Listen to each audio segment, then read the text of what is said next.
De Weekend Nieuws Show, net weer nou 2 studiogasten in de studio aan. En dat alles te krijgen met Bruggelenkamp. Goeiemiddag, Avi Roos en Inke Boer. Goedemiddag. Goedemiddag. Ja, 50 hier, Bruggelenkamp.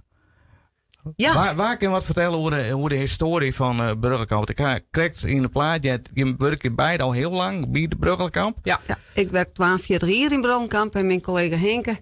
En goed 40 jaar. Goed 40 jaar. Ja. Dus van het begin al belutsen bij dit ondereindhoers, verzwaringshoers, hoe kan ik hem nemen? Vanuit de werkvlier. We hebben beide begonnen in de zorg. En opleidingsdienst. En dus staan gewoon vanuit de werkvlier de functie die we nu hebben. Ja. En dat is en best wel heel erg fijn. Dus wie werd ik een helper van de Ouderijn, zeg maar. De Ouderijn, ja. En 50 jaar, wat zijn hem allemaal van speciale dingen dan na je weken? Nou, we hebben in ieder geval die starten we de week met de bewoners natuurlijk. We hebben een speciale bingo. En de jongens hebben een hele mooie lezing voor al personeel van de zorg. Een beetje feestelijk omkleed. Dan hebben we de waasjes.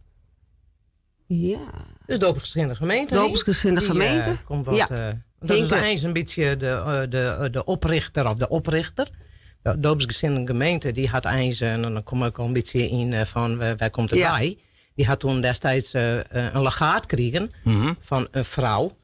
En die hadden verzwaard dat er in de Westerrijn een Ouderijnhoes kwam. Ja, wat ik heb begrepen, eerst weer de plan toch in Vierwoorden. Op het plek van Schoon het koffiehuis. Ja, nee, klopt. En Boekenpostek had ik.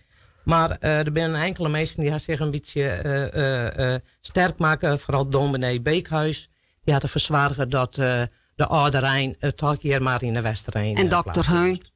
Ja, die zit destijds in de gemeente. Ja. In dokter Heun. En die vond het ook belangrijk genoeg om hier in de Westerrijn wat voor uw oudere mensen deel te zetten. Ja, en in de beginperiode, hoeveel bewoners binnen een kwartier, hoeveel kamers zijn er in het begin en is het nou ook verrond, binnen ook minder bewoners dan in het begin? Ja, we hier volgens mij, we hadden destijds toen het bouwd is, hier nu zijn mensen nog bed in de kamer. En 15 jaar verleden of zo hebben we een grote verbouw gehad, dat er van 3 kamers 2 maken binnen. Dus dat snapst wel, dan ben er meer dan wie vroeger 127 bewoners in en nu 96. Nou, we hebben nog 89 appartementen, verste appartementen en hebben we nog 5 tijdelijke appartementen. Heel belangrijk ook voor het dorp. Mensen kunnen bij ons herstellen na een heupoperatie of wat anders. En dan hebben we dus 94 bedden. Ja. En we hebben ongeveer 100 bewoners uit het algemeen. En je maakt dus ook een aanleunwoningen dat ik mensen steun krijgen van Bruggelenkamp? Orenbewenningen, weet je? Nee, die aanleunwoningen en die flats, dat wie vroeger wel meer betrokken bij Bruggelenkamp met de alarmering en zo.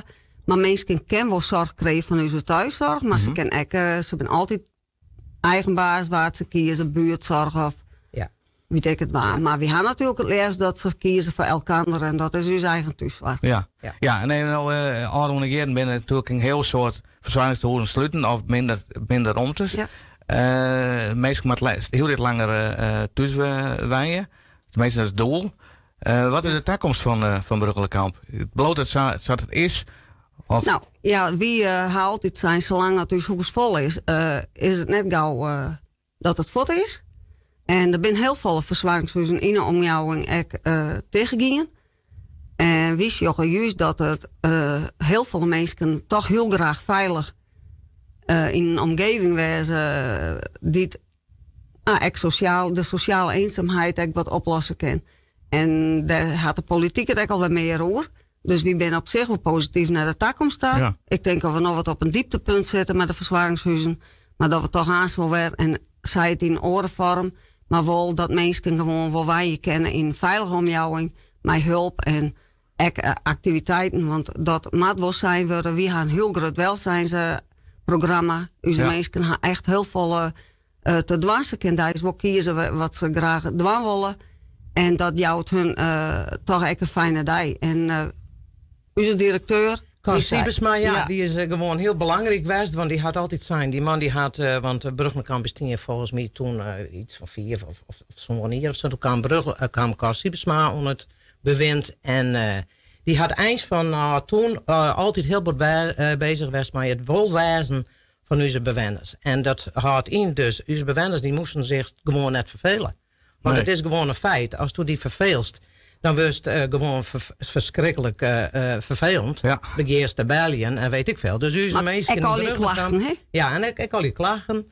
Dus onze mensen in Brugge gaan eens elke dag wel 2 activiteiten die ze elke dag kennen doen. Het is net verplicht, maar ze kennen doen. Ja. En die merken gewoon dat dat heel fijn, een fijn welzijn bij u is. En dat al 50 jaar lang. We gaan even waarom naar het programma. Wie in Bleun. Wie in de Waas, die hek in Bleun, hè? Ja, dat vind ik beter. Want voor mij komt echt een landelijk bekende zangeres. Zeker, de Thomas is, dan hebben we de Topper en dan hebben we de zangeres Willeke Alberti in Brugge kwam te jongen. En het is ook echt alleen voor onze bewoners. Want we halen heel veel mensen die het vregen. Mijke er alsjeblieft bij. En die halen die verbinding ook met Brugge kwam. Ben we heel blij mee. Maar die medie is echt Willeke Alberti voor onze bewoners. Ja. En dan hebben we na Willeke Alberti dan wordt onze schreeuwer Johannes van Kammen. Die Ruud de Westereen en Marcel van Kammen. Die gaan een jubileumboek schreeuwen. Mooi. We hebben heel blij mee. Ja, we zijn beide super wat geëmotioneerd. Trouwens, al je leest hoe het ontstaan is en wat het altijd betekenen had voor de omjouwing. Dat het hoe er is. Ja. En dat werd ook handig aan de voormalige directeur Cor Siebersma. Dus dat is een heel fijn moment. En dan hebben we de Vredes een open huis. We hebben mij opzet net een reunie. Want dan komen alleen maar oude werknemers. Maar we zijn... Het is echt belangrijk dat omjouwing naar binnen kennen mij. En even een bakje koffie haal je mij zien hoe het eruit ziet. We gaan je naar je vleren krijgen. En we zijn trots op het huis. Dus dan kan iedereen komen. En als afsluiter hebben we een groot feest voor de medewerkers in Hossenbos. Nou, dat is heel fijn. Dat je net vergeten worden bij dit jubileum als werknemers. Nee. Want die zijn het belangrijkste. Maar nu is een caravan. Hè? We hebben een caravan nu al op hier te staan.